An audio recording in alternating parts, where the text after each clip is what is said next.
Hi, I'm Greg O'Connor, TextHelp's Education Technology Manager for the Asia Pacific region. Welcome to this presentation, Supporting Literacy in the Blended Learning Environment.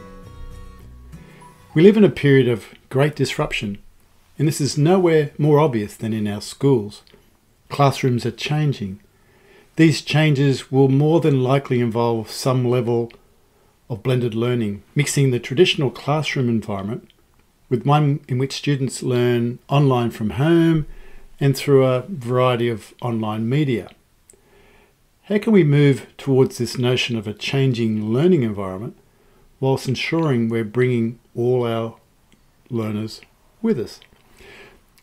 Those learners who excel through to those who need a little more support with some areas of the curriculum. Our classrooms are made up of students with diverse learning needs. Some of these students excel and need to be challenged further. Others struggle with certain literacy and learning tasks and require scaffolding and teaching interventions. How do all students get the support they need where and when they need it? Now, we know that teaching and learning is changing. We are now also moving towards this blended learning model for literacy support too.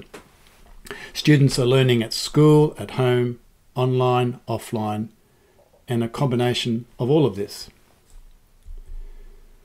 Managing a class full of diverse learners in the traditional synchronous classroom setting might have been challenging enough, but throw in today's consideration of blended and online learning, and teachers are being challenged to consider a number of key issues when supporting student literacy. How can you support student literacy in both synchronous and asynchronous learning environments? How do we ensure student agency and provide personalised learning? And what about providing formative feedback in blended learning environments? And finally, how can we access data to ensure informed decision making when we are not face to face with our students, not providing at-desk feedback? So let's take a closer look at each of these challenges and the possible educational technology strategies to meet and address them. Okay, let's start with flexibility. The literacy tools our students need have to be flexible, allowing for consistent and personalised use across all the environments students find themselves in. Environments that will be both synchronous and asynchronous. Are these delivery options exclusive of each other? Zach Groswell talks about the unproductive nature of the synchronous versus asynchronous debate. And I don't want to get into that here, but what I think is we need to use the strength of both of these learning environments to enable a truly blended classroom. Regardless of where learning takes place, we need to ensure the digital tools we use are flexible and responsive to the literacy needs of all our students. So students need access to their literacy support tools on whatever device they are using, Google, Windows, Mac, and whenever they need them. So the tools need to be simple to use, available 24/7, and consistent in the use across all these environments, regardless of what document format or learning management system our students are using. A second challenge we identified was that in blended learning environments, we need to ensure personalisation and learner agency. By agency, I mean the student has the power to act, to use the literacy tools they need for support when, how, and where they need them. For instance, access to tools like text-to-speech to support understanding when reading documents online, websites, PDFs, digital books. Text-to-speech is a tool that supports understanding from text and also reduces the cognitive load of the decoding process for many students. Text-to-speech is in fact a student's virtual personal reader. What if the text is locked in a document or web page and not accessible, as is often can be the case? Or if a student only has a paper copy of the text that they need to read? Virtual scanning tools like those found in TextOrb's Read and Write, which turns inaccessible text into accessible text, needs to be in the toolkit for every student. At the same time, access to text-to-speech is important. We also need to ensure that it's paired with comprehension tools, like speech-enabled dictionaries, or alternative dictionaries like picture dictionaries using images to support understanding.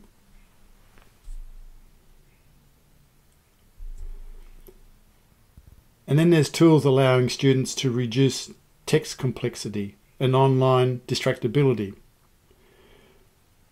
like tools that allow students to simplify a web page, summarize the content, and then provide the ability to dive deeper to understanding.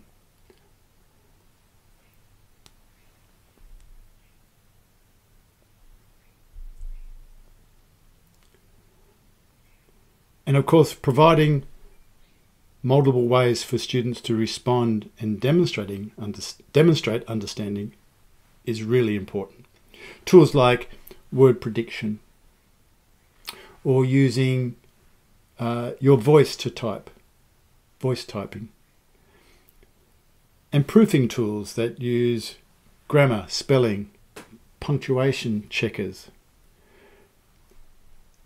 are all essential parts of the student's toolkit in a blended learning environment. Another challenge we identified was feedback. Providing timely feedback when dealing with asynchronous environments is indeed a challenge. How can feedback be meaningful and relevant to both student and teacher in this environment?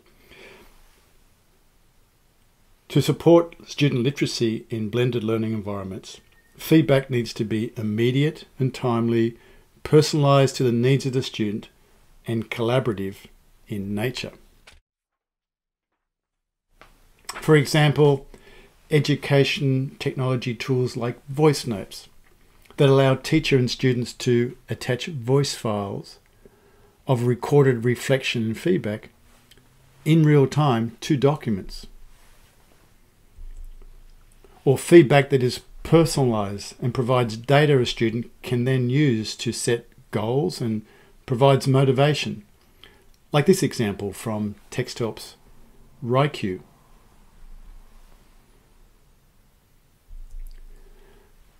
Of course, in the digital world, students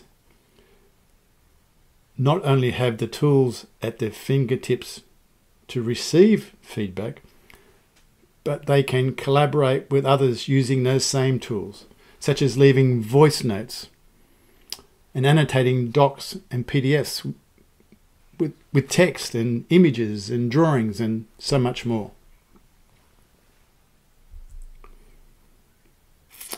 I identified at the beginning that we also needed to be able to access data in this new world, so we can make informed decisions in targeting instruction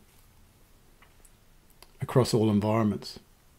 How can educational technology help when we are not face-to-face with students, when we're not providing at-desk feedback? Well, the digital environment itself is part of the answer.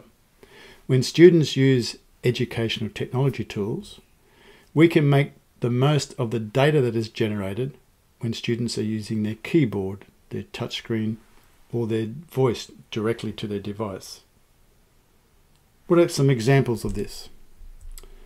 Well, there's a program like Fluency Tutor, supporting reading instruction and reading fluency through the use of quantitative and qualitative data obtained from students' recorded reading. This saves teacher time and allows consistency of data and analytics and decision making across all environments. Then there's Writeq, helping teachers to easily assess and track student writing whilst providing feedback and motivation directly to students, regardless of where the students find themselves. At the same time, this data generated allows teachers to report on progress and also supports instructional decision making across the whole curriculum.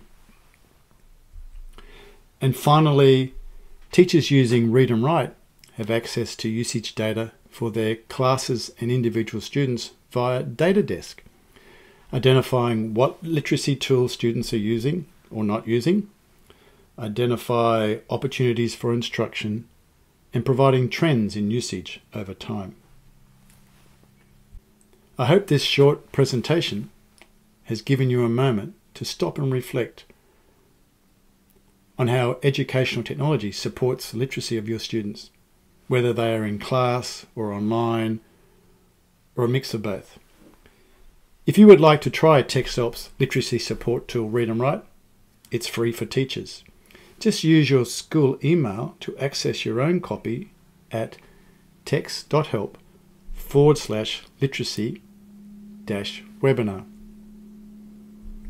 And if you'd like to find out more about the complete suite of TextHelp's literacy tools and more, contact the team here at TextHelp via our email, asiapac@texthelp.com, or visit our website on www.texthelp.com.